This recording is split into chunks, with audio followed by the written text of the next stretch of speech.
আসসালামু আলাইকুম রহমতুল্লাহ বারাকাতু। আজ আমরা ইউএসের স্কুলিং সিস্টেম নিয়ে আলোচনা করছি। প্রথম পর্বে আমরা আলোচনা করব কিভাবে তারা বাচ্চাদেরকে টেক কেয়ার করে, এবং টেক কেয়ারের প্রথম পর্ব হলো দেখুন একটি বাচ্চাকে তারা কিভাবে পিক আপ করে। আমরা এখন একটা স্কুলে আর্লি লার্নিং স্কুল, যেটাকে আমরা বলি নার্সারি, সেখান থেকে সেই স্কুলগুলিতে বাচ্চারা 3 থেকে 5 বছরের বাচ্চারা পড়ালেখা করে। এখন দেখুন আমাদের সামনে একটা বাচ্চাকে স্কুলের শিক্ষকরা কীভাবে পিক আপ করছে স্টুডেন্টকে। সুন্দর যত্ন সহকারে, তারা গার্ডিয়ান কোনো ধরবে না, গাড়ি থেকে টিচাররা স্টুডেন্টকে নামিয়ে নিয়ে তারপরে তারা যত্ন সহকারে স্কুলের ভিতরে নিয়ে যাবে। নিয়ে যাওয়ার পরে এই গাড়িটা চলে যাবে।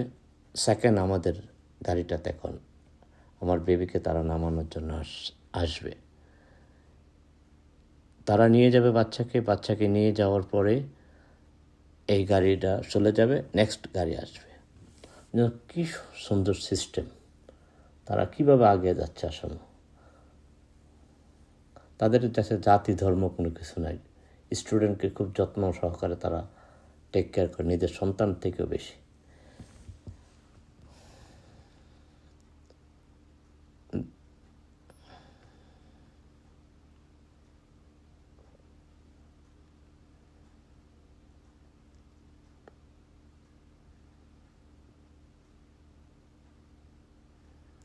এই যে আরেকজন টিচার আসতেছেন আরেকজন স্টুডেন্টকে পিক করার জন্য।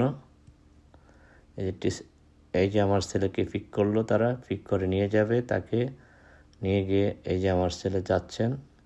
এখন আমরা চলে যাচ্ছি, আমরা আরেকটা স্কুলে যাচ্ছি, elementary school, just primary school বাংলাদেশের, অ্যান্ড মিডল স্কুল বাংলাদেশের 6, 7, 8 যে স্কুলে, সেখানে একটা বাচ্চা কীভাবে পিক আপ করা হয় সেটা তুলে ধরছি আমরা। কীভাবে বাচ্চাকে আমরা স্কুল থেকে নিব। বাচ্চাকে কখনো গার্ডিয়ান ছাড়া কোনো বাচ্চাকে ছাড়বে না। আপনি আসবেন স্কুলে, আসার পরে প্রত্যেকটা বাচ্চার একটা নাম্বার আছে, সেই নাম্বারটা অবশ্যই নিয়ে আসতে হবে আপনার গাড়িতে। এই যে সব গাড়িগুলো ওয়েটিং করছে তার স্টুডেন্টের জন্য, তার বাবা মারা অপেক্ষা করছেন।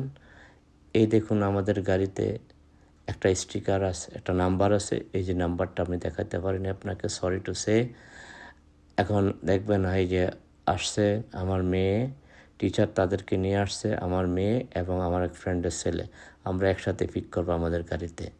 এই যে টিচার তাদেরকে আমাদের গাড়িতে নিয়ে আসছে, নিয়ে এসে নিশ্চিত করার পরে প্রথম পর্ব শেষ করলাম এখানে। আল্লাহ হাফেজ, ভালো থাকেন। দ্বিতীয় পর্ব তার